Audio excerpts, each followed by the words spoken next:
This is In Our Headphones. My name's Evie Stokes, and I'm really excited to have what I may call Seattle's premier ACOTAR themed band. Yes. And maybe the only one. Yeah. Maybe the only one. Is there any more anywhere else? Have you come across any other ACOTAR themed bands? There's some like weird cello players that put out under the mountain like instrumental music that's like beautiful. Yeah. But I think we're the only one with lyrics as far as I know. Yeah. Well, thanks for being here today. So we should say, too, you are an ACOTAR-themed band, Faerie Born. You're here in the studio to talk music. We'll talk about you, but also to talk about music that you love. So you've both been involved in tons of musical projects in Seattle. You are local here in Seattle. You've been like Lisa Prank, yes. Taco Cat, Who Is She, to name just a few of them. And currently, you're doing this duo, Faerie Born. Can you talk a little bit about it? Yeah, that was a little bit of a COVID band, right? Well, I think we read the books in COVID, and then we started. Yeah, me and Robin were on book talk pretty hard during COVID, and like many people, we turned to A Court of Thorn and Roses and loved them. And we were like, oh, how do we like channel all these thoughts we're having about these books? And then clearly we're like experimental, like electropunk album. Obviously. Yeah. I have to say, the wave came for you sooner than it came for me. Like, I feel like I found those books, maybe it's like 2023, I want to say. So you found them a little bit sooner than I did.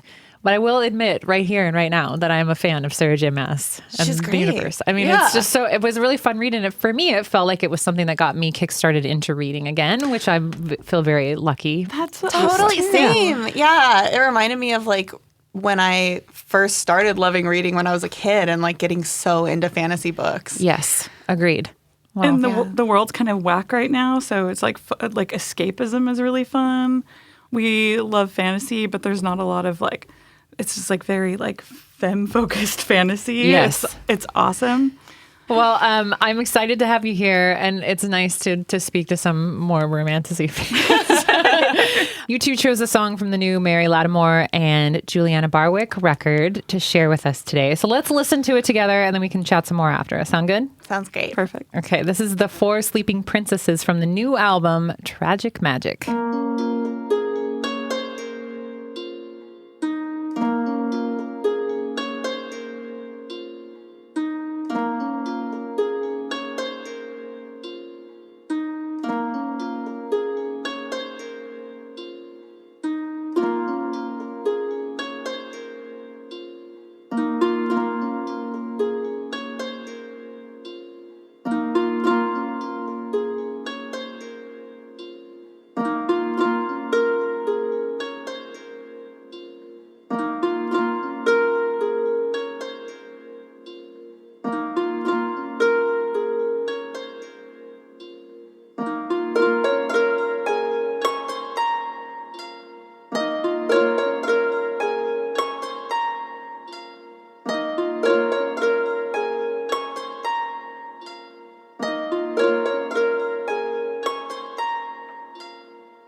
Okay, again, Mary Lattimore and Julianna Barwick's The Four Sleeping Princesses from their recent collaborative release, Tragic Magic. So tell me, why this song?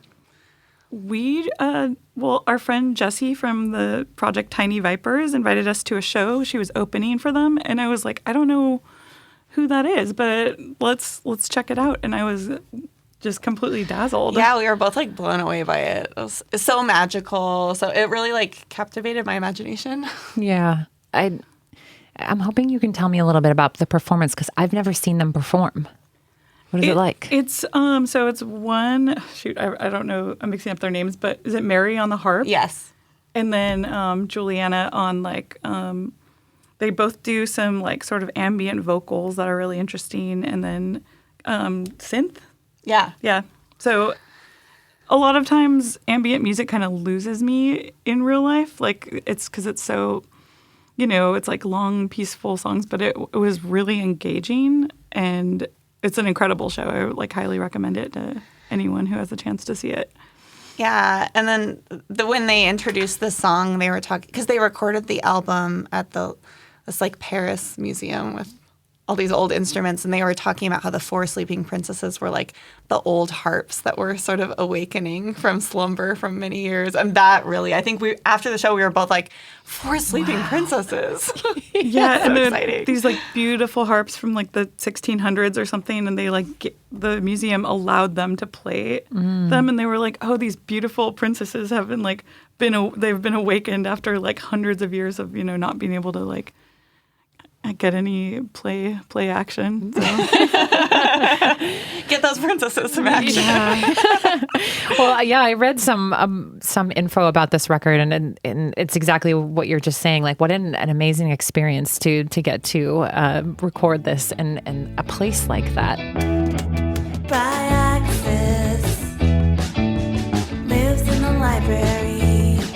By access, kills a lot of people brutally.